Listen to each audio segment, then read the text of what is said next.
خراسان سے جانے سے پہلے پھر امام مہدی کا ٹینیور کتنا ہوگا، کتنی مدت تک وہ لیڈ کریں گے امت کو؟ آپ پورے یقین کے ساتھ ہم نہیں کہہ سکتے، لیکن یہ کہ ایک اسلامی حکومت جو ہے وہ بہت صحیح قسم کے حضور کے نقش قدم پر خلافت علی منہاج النبوہ وہ قائم کر دیں گے۔ لیکن ایک اور حدیث آتی ہے، یخرج الناس من المشرق یؤتون للمہدی یعنی سلطانہ، ایک مشرقی ملک سے فوجیں آئیں گی، لوگ آئیں گے جو مہدی کی حکومت قائم کریں گے۔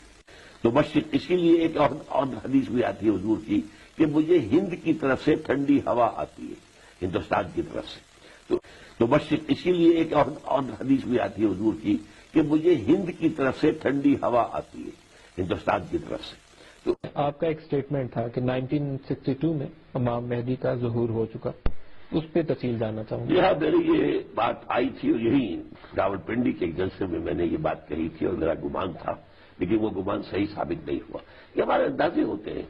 ویسے یہ کہ بحیثیت مجموعی جن حالات میں حضرت مہدی کا ظہور ہونا ہے وہ حالات وجود میں آ چکے کا کام لے گا۔ ایک بات ہم بتا دیں، ہمیں زیادہ کمپلیکس باتیں نہیں سمجھ میں آتی کیسے ہوگا۔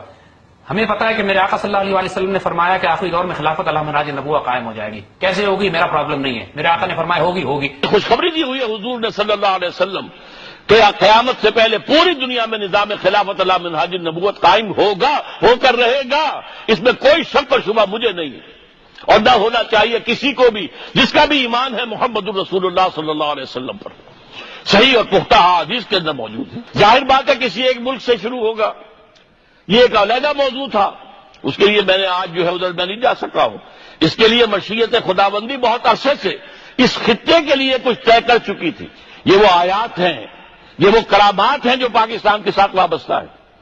اس سے پہلے یہ کہ مجددین کا سلسلہ جو 1000 برس تک عالم عرب میں رہا تھا وہ ہندوستان میں منتقل ہوا۔ اس سے پہلے یہ کہ مجددین کا سلسلہ جو 1000 برس تک عالم عرب میں رہا تھا وہ ہندوستان میں منتقل۔ صحیح احادیث کی روح سے واضح ہے کہ بر صغیر پاک و ہند اور افغانستان کے مسلمان ہی عالمی خلافت کے قیام میں اہم کردار ادا کریں گے، جیسا کہ علامہ اقبال نے فرمایا، میر عرب کو آئی ٹھنڈی ہوا جہاں سے، میرا وطن وہی ہے، میرا وطن وہی ہے۔ تو مشرق اسی لیے ایک اور حدیث بھی آتی ہے حضور کی کہ مجھے ہند کی طرف سے ٹھنڈی ہوا آتی ہے، ہندوستان کی طرف سے۔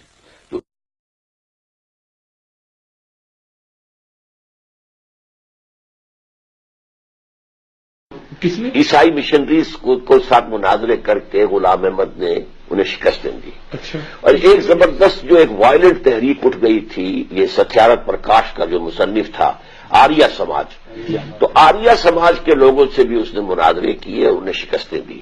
اچھا، ان دو چیزوں کی وجہ سے علماء کی آنکھوں کا تارا بن گئے، اس لیے کہ ہمارے علماء تو پڑھتے ہی نہیں، نہ بائبل پڑھتے ہیں نہ کسی اور مذہب کی کوئی کتاب پڑھتے ہیں، تو آخر مناظرہ کیسے کریں؟ لوگ متاثر ہوئے۔ مرزا غلام احمد کے بارے میں انہوں نے یہ لکھا ہے ایک جگہ کہ اس دور، یہ 1898-99 کی بات ہے، کہ اس دور میں مرزا غلام احمد جس طرح اسلام کو سمجھے ہیں ایسا بہت کم لوگ سمجھے ہیں۔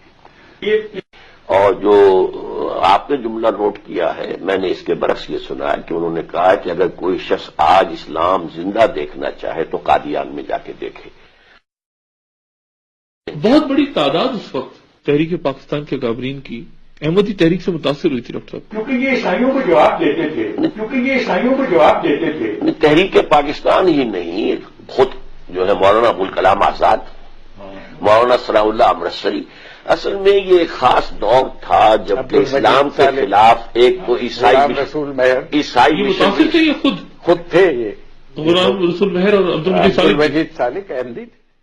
ظہور مہدی آخر زمان ہے، ظہور مہدی آخر زمان ہے، سنبھل جاؤ کہ وقت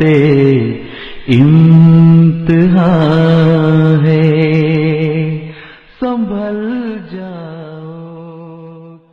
خلافت بے ایمان ہے، یہ ملت کی تنظیم کی جان ہے، ہمارا خلافت بے ایمان ہے، یہ ملت کی تنظیم کی جان ہے. خلافت سے زندہ دلوں میں خدا، خلافت غریبوں کا ہے آسرا. خلافت سے زندہ دلوں میں خدا، خلافت غریبوں کا ہے آسرا. نہ کیوں جان دل سے ہو اس پر فدا، اسی کے ہے دم سے ہماری بقا. ہمارا خلافت ایمان ہے، یہ ملت کی تنظیم کی جان ہے.